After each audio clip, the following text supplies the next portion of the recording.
Bulldozer की सरकार अच्छी थी, ये तो हमारे बच्चों को ही भूखा मार रहे हैं। बच्चों के खिलाफ यौन शोषण के मामले यूपी में नंबर 1 पहुंच चुके हैं।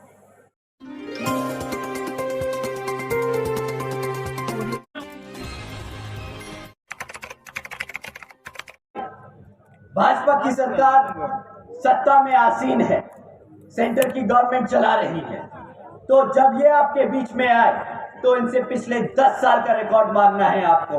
10 साल का रिकॉर्ड पूछिएगा कि हमें आने वाले 5 साल के लिए नहीं, हमें पिछले 10 साल में आपने हमारे समाज के लिए क्या काम किया उसके लिए बताइए। ठीक साथियों, अगले 5 साल नहीं, पिछले 10 साल के बारे में पूछेंगे। साथियों, मैं आपको शिक्षा के नाम पर 3 मुद्दे छोड़ के जा रहा हूं। 3 जरूरी बातें आप लोगों के बीच में छोड़ के जा रहा हूं। साथियों, पहली बात, आप जानते हैं कि पिछले 10 साल में सरकारी स्कूलों की इतनी हालत खराब हो चुकी है, इतनी हालत खराब हो चुकी है कि आज अगर आप 8वीं कक्षा के बच्चे से पूछो, गुणा भाग करना आता है बेटा, अंग्रेजी में बात करनी आती है तुम्हें, तो ना बच्चा वो गुणा भाग कर पाएगा, ना वो अंग्रेजी के शब्द समझ पाएगा। ये लोगों ने पिछले 10 सालों में हमारे बच्चों की शिक्षा के साथ खिलवाड़ किया है। साथियों, हमारी बच्चों की शिक्षा के साथ खिलवाड़ किया है।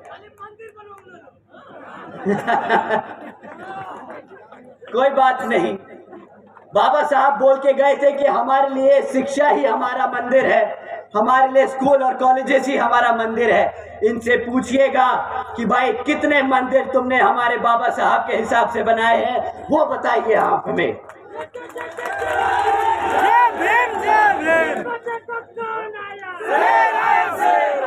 साथियों, शिक्षा के नाम पर ये आपको डिजिटल इंडिया की बात करेंगे, शिक्षा के नाम पे आपको डिजिटल इंडिया का नारा देंगे, पर साथियों डिजिटल इंडिया के नाम पर जो मजाक किया है वो भी आप लोगों को पता होना चाहिए। साथियों, आप जानते हो 65% सरकारी स्कूलों में 65% सरकारी स्कूलों में आज एक कंप्यूटर की फैसिलिटी नहीं है, एक कंप्यूटर तक नहीं है इन स्कूलों में। कैसे हमारा बच्चा कंप्यूटर या टेक्नोलॉजी के बारे में जानेगा? ये हमारे बच्चों को स्टार्टिंग से ही, बचपन से ही ये इन्हें शिक्षा में कमजोर रखना चाहते हैं। आप जानते हैं क्यों?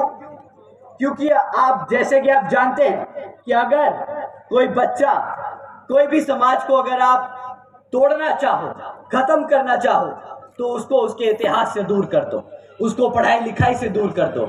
इन्होंने वही किया है, इन्होंने हमारे बच्चों को शिक्षा से दूर रखा है, हमारे को हमारे इतिहास से दूर रखने की कोशिश करी है। ये लोग चाहते ही नहीं कि कभी हम अपने पैरों पर खड़े हों। स्कॉलरशिप के नाम पे मजाक किया, अरे भाई स्कॉलरशिप के नाम पे कटोरा थमाया है आपको, कटोरा। साथियों, दूसरा, रोजगार की बात करते हैं। साथियों, रोजगार के नाम पर पिछले 10 सालों में इस भाजपा सरकार ने कितने काम किए, ये बहुत बड़े बड़े पोस्टरों में लिखाकर छपका देंगे, न्यूज़पेपर में बहुत बड़े बड़े ऐड देंगे कि मोदी जी की गारंटी है इस बारी, परंतु इस गारंटी का क्या हास्य है वो हमारा युवा यहाँ बखूबी जानता है। साथियों, आज 30% पढ़ा लिखा युवा बेरोजगार घूम रहा है, 3 में से 1 युवा बेरोजगार है। अब आप बताइए साथियों, ये सच है कि नहीं? साथियों, जानते हैं कि ये बेरोजगारी का मतलब क्या है? ऐसे नहीं कि भारत में नौकरियां नहीं है, भारत में बखूबी बहुत नौकरियां हैं। जैसे कि सेंटर की केंद्र सरकार में 30 लाख से ज्यादा नौकरियां अभी खाली पड़ी हैं, 30 लाख से पद अभी खाली पड़े हैं। और अगर भाजपा के चलते हुए राज्यों में अगर आप उनके भी आंकड़े जोड़ लो तो 50 लाख से ज्यादा नौकरियां खाली पड़ी हैं, जहां पर ये चाहे तो कल ही भर्ती कर कर ये 50 लाख बच्चों को नौकरी देने का काम कर सकती है, पर ये देती नहीं, ये देती नहीं। साथियों, पकौड़ा तलने को कहती है, आता हूं उस पे भी आता हूं। साथियों, इनके चलते हुए पिछले 10 सालों में ये खबरें बहुत आम हो गई। मैं एक खबर सुना के दिखाता हूं। 17 लाख से ज्यादा युवकों ने 3500 नौकरियों के लिए अप्लाई किया। नौकरी कौन सी थी? पियोन की नौकरी थी। और अप्लाई करने वाले 17 लाख बच्चे कौन से थे? पीएचडी। पेपर लीक आता हूं पेपर लीक पे भी आता हूं।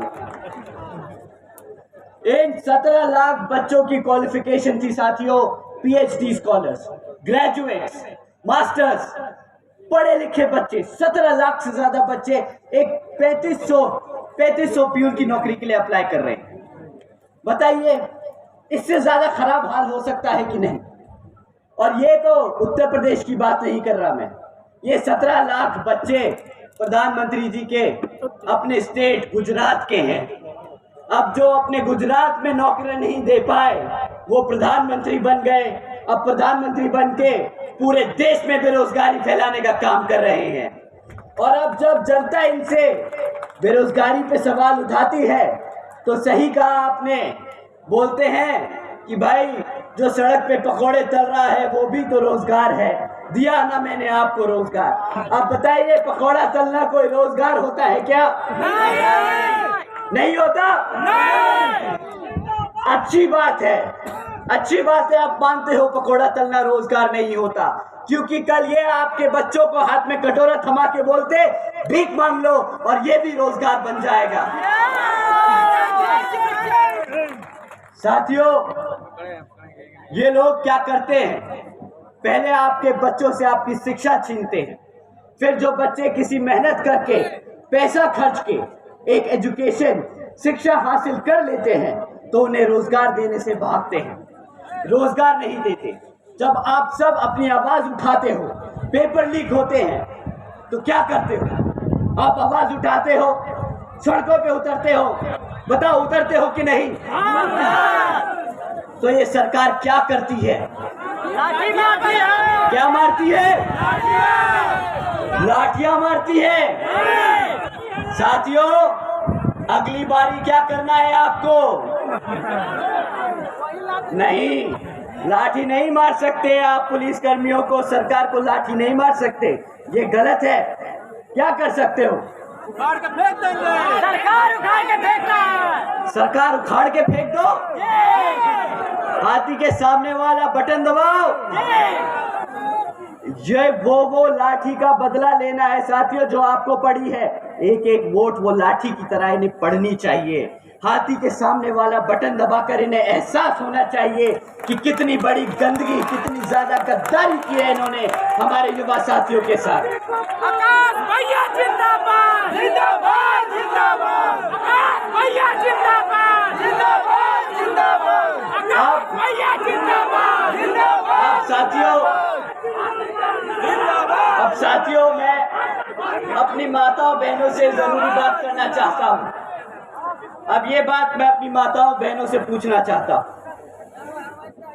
हमारी सारी बड़ी बुजुर्ग हैं मौजूद आज यहाँ। माँ आप बताओ